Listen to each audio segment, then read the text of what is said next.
Hello friends, in the last lecture we have discussed about the repaying debt. એની અંદર પણ તમે single date સિચ્યુએશનની અંદર પણ તમે સિંકિંગ ફંડ મેથડની થિયરિટિકલ સમજ્યા and એના ઇક્વેશન. હવે in this lecture we have discussed about the single debt situation types. એની અંદર તમે સિંકિંગ ફંડ મેથડનું પણ એક્ઝામ્પલ શીખશો, તેના પર ઓલ ઓફ મેચ્યોરિટી, તેના પર કોન્સ્ટન્ટ પેમેન્ટ, દરેકના અહીંયા આગળ એક્ઝામ્પલથી તમે સમજશો. તો એની અંદર first of all the example number 1. So today we are discuss about only and only example of all the method, okay, in this lecture. So today we are discuss about example number 1. So if rupees 15,60,000 is on and has a salvage value of 60,000 at the end of 25 year. 15,60,000 વસ્તુ છે, એની ભંગાર કિંમત 25 વર્ષના અંતમાં 60,000 રહેશે. Annual compound interest વાર્ષિક ચક્રવૃદ્ધિ વ્યાજનો દર 5% છે. તો what will be depreciated value of the equipment at the end of 20 year. એ શું કહેવા માગે છે કે 20 વર્ષના અંત પછી એની ડેપ્રિસિએશન કિંમત એટલે કે એની કિંમત કેટલી રહેશે, ઘસારા કિંમત. તો સિંકિંગ ફંડ ઉપરથી તમે ઇક્વેશન ક્યુ બરાબર પી માઇનસ એસ ઇન્ટુ કૌંસની અંદર સિંકિંગ ફંડ ફેક્ટરનું ઇક્વેશન મૂકશો તો સ્મોલ આઈ અપોન 1 પ્લસ આ જે ઇક્વેશન છે તે 1 પ્લસ આઈ કૌંસ પૂરો રેસ ટુ એન માઇનસ 1. તો જ્યાં આગળ પી ઇઝ ઇક્વલ ટુ તમારી પ્રિન્સિપલ અમાઉન્ટ 15,60,000, ધેન આપણે માઇનસ સેલ્વેજ વેલ્યુ 60,000 ઇન્ટુ કૌંસની અંદર કેટલો ઇન્ટરેસ્ટ છે તો વ્યાજનો દર 5% છે. તો 0.05 કયું વ્યાજ છે તો કમ્પાઉન્ડ વ્યાજ છે. કેમ 0.05 મૂક્યા, 5/100 કર્યા એટલે. અપોન નીચે જુઓ તો 1 પ્લસ આઈ એટલે 0.05 રેસ ટુ એન એટલે ટોટલ નંબર ઓફ યર્સ કેટલા છે 25 માઇનસ 1. હવે તમે આ જે ઇક્વેશન છે આખું એનું તમે સાદું રૂપ આપશો. એ સાદું રૂપ આપવાથી તમને જે વેલ્યુ મળશે એ વેલ્યુ કેટલી મળશે તો 31,433 રૂપિયા. તો એ જે શું કહેવા માગે છે ક્યુ તમારું સિંકિંગ ફંડ ફેક્ટરની વેલ્યુ કેટલી મળી 31,433. Okay, now sinking fund at the end of 20 year 20 વર્ષ પછી, બરાબર છે. તો 20 વર્ષ પછી માટે પહેલાં તમે એની કાઉન્ટ ડાઉન કરશો તો C is equal to Q into 1 plus I raise to N minus 1 upon આ જે પી માઇનસ એસનું કોસ્ટ ઓફ રિપ્લેસમેન્ટનું ઇક્વેશન થયું. તો કોસ્ટ ઓફ રિપ્લેસમેન્ટનું તમે ઇક્વેશન જોયું તો પી માઇનસ એસ બરાબરનું, તો એ તમને કેટલું મળશે 20 વર્ષ પછી કોસ્ટ ઓફ રિપ્લેસમેન્ટ કહેવા માંગે છે. ઓકે, તો C is equal to Q into 1 plus આ ઇક્વેશન કોસ્ટ ઓફ રિપ્લેસમેન્ટનું છે, જે પી માઇનસ એસનું તમે મૂકતા ઉપર એની જગ્યાએ અહીં આગળ હું તમને બતાવી દઉં એ ઇક્વેશન કયું છે. તો એ ઇક્વેશન આવ્યું છે, જોઈ લો અહીંયા આ ઇક્વેશન છે P minus S is equal to Q into 1 plus I raise to N minus 1 upon I, જ્યાં આગળ સી તમે મૂકી છે કિંમત cost of replacement after 20 year is equal to C. Okay, આ જોઈ લો અહીંયા, બરાબર. તો C is equal to Q into 1 plus I raise to N minus 1 upon I. હવે ક્યુની જગ્યાએ તમે મૂકશો કિંમત તમારી કેટલી મળી સિંકિંગ ફેક્ટરની વેલ્યુ 31,433 રૂપિયા. કૌંસની અંદર 1 પ્લસ 0.05 રેસ ટુ 20 માઇનસ, કેમ 20 મૂક્યા, કેમ કે આફ્ટર 20 યર તમે કોસ્ટ ઓફ રિપ્લેસમેન્ટ શોધો છો માઇનસ 1 અપોન 0.05 અને એનું તમે સાદું રૂપ આપશો કેલ્સી દ્વારા, કોના દ્વારા, કેલ્ક્યુલેટર દ્વારા. તો 10,39,362 રૂપિયા તમને મળશે. તો value of plant after 20 year, તો 20 વર્ષ પછી તમારી વેલ્યુ કેટલી મળી તો આ જે કિંમત છે સિંકિંગ ફંડની કિંમત છે, એટલે મીન્સ ઘસારી કિંમત ટોટલી તમે જે કોસ્ટ ઓફ રિપ્લેસમેન્ટ તમે શોધ કરો છો તે. તો પ્રિન્સિપલ અમાઉન્ટમાંથી આટલી કિંમત જે છે તમારી એ તમે બાદ કરશો એટલે તમારે 20 વર્ષ પછી તમારા પ્લાન્ટની કેટલી કિંમત મળશે તે વેલ્યુ તમને મળશે. તો 20 વર્ષ પછી તો 15,60,000 માઇનસ 10,39,362 રૂપિયા ઇઝ ઇક્વલ ટુ 5,20,638 રૂપીઝ, જે તમારે 20 વર્ષ પછી તમે જે પ્લાન્ટ માટે લોન લીધેલી છે એ પ્લાન્ટ વેચશો તો એટલી કિંમત તમને મળશે. જે વસ્તુ આપણે અહીંયા આગળ શોધવાની હતી, appreciated value of the equipment after the end of 20 year. Okay, તો અહીંયા આગળ આપણું આ એક્ઝામ્પલ પૂર્ણ થાય છે. ઓકે, એ જ રીતે તમે આ તો 20 યર માટે છો, એન યર માટે પણ તમે શોધી શકો છો. બીજા કોઈ પણ તમને આંકડા આપેલા હોય તો પણ તમે શોધી શકો, પણ એની અંદર તમારે પરપેન્ડિક્યુલર કોઈ પણ કિંમત મળે નહીં જો નંબર ઓફ એન યર હોય તો. ઓકે, હવે આવશે રીપેમિંગ ડેટ. એની અંદર પહેલાં તમે જે મેથડનું એક્ઝામ્પલ જોયું એ કઈ હતી, તો સિંકિંગ ફંડ મેથડનું હતું, બરાબર છે. હવે જે આવશે serial repayment of debt, second part of single debt સિચ્યુએશનનો બીજો પાર્ટ આવે. તો એ સિરિયલ રીપેમેન્ટ ઓફ ડેટ, અને એની અંદર પાછા 4 ટોપિક હતા. એમાં પહેલું કોન્સ્ટન્ટ પ્રિન્સિપલ, તો તમે જે વેલ્યુ લો છો એ કેવી હશે, કોન્સ્ટન્ટ હશે, જેટલા પૈસા લેશો તે. તો એનું એક્ઝામ્પલ તમે અહીંયા આગળ જોવા જશો તો એ એક્ઝામ્પલ ઉપરથી તમને ઇઝીલી સમજાવી શકીશ. તો if the 5,000 rupees is on, તમે 5,000 રૂપિયા લો છો, and the it is to be paid in 5 years together with the 8% of interest rate. આ એક્ઝામ્પલની તમે રકમ જોઈ લો અહીંયા આગળ. આની અંદર જેટલી પણ મેથડ છે દરેકની અંદર મોસ્ટલી આ એક્ઝામ્પલ થ્રુ આપણે શીખી લઈએ.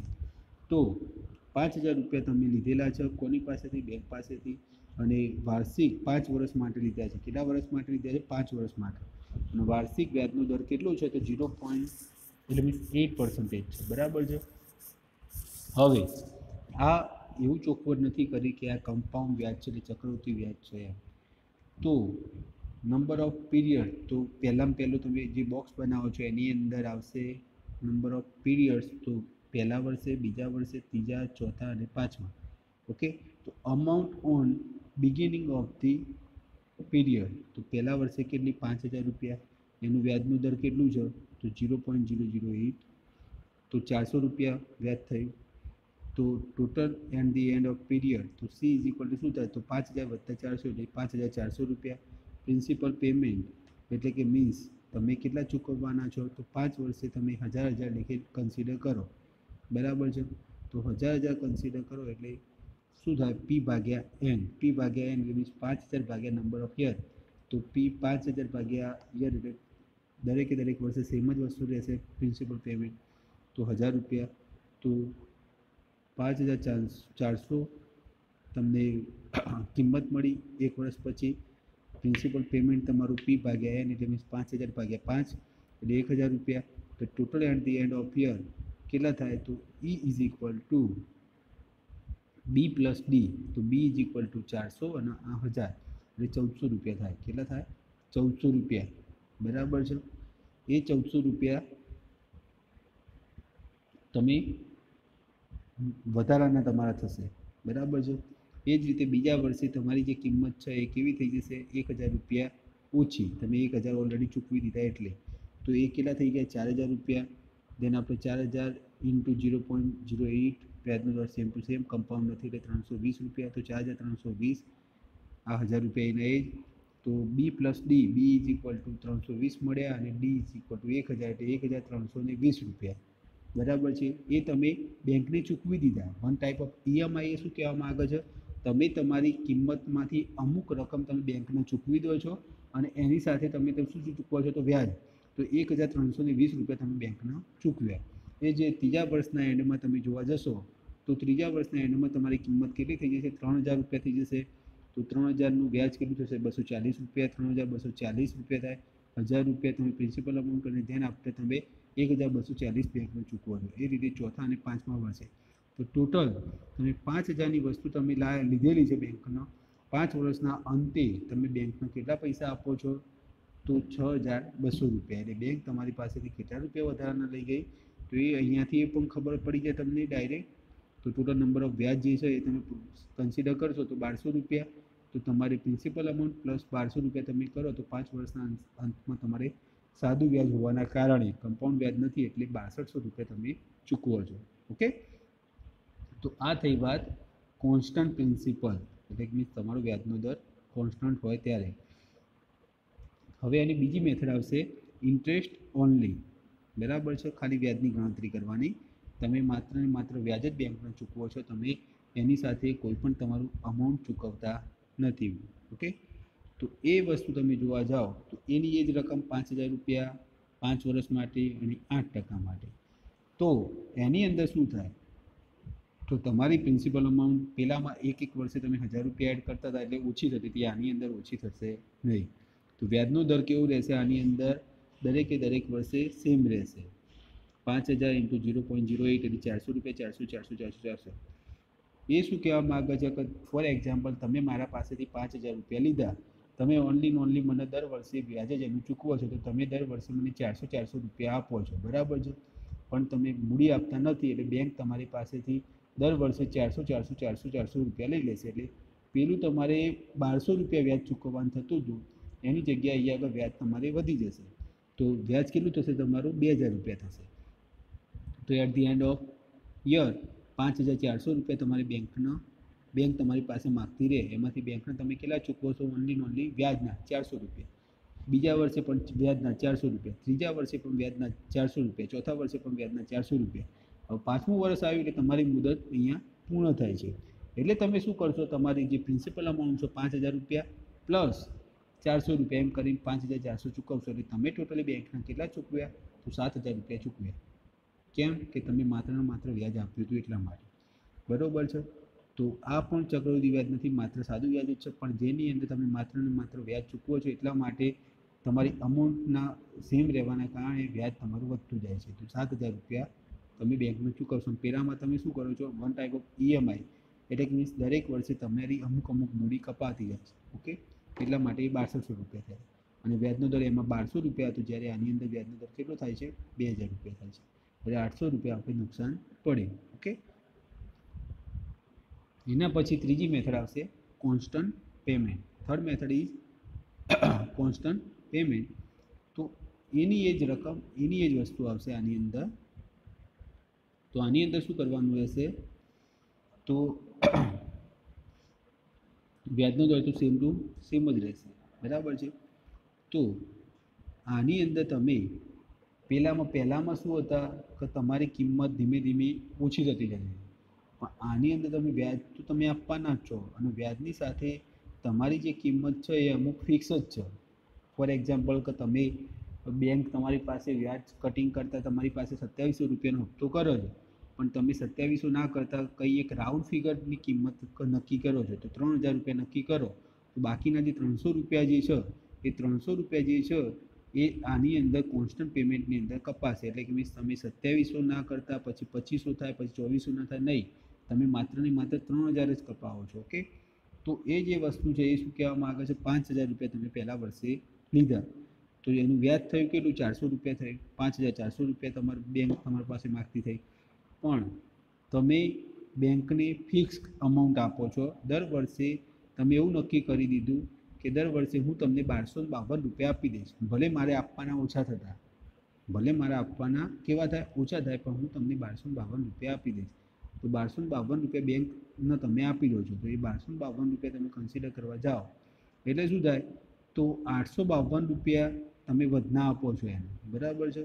તો એ 852 તમારી મૂડીમાંથી અહીંયા આગળ શું થઈ જાય, બાદ થઈ જાય.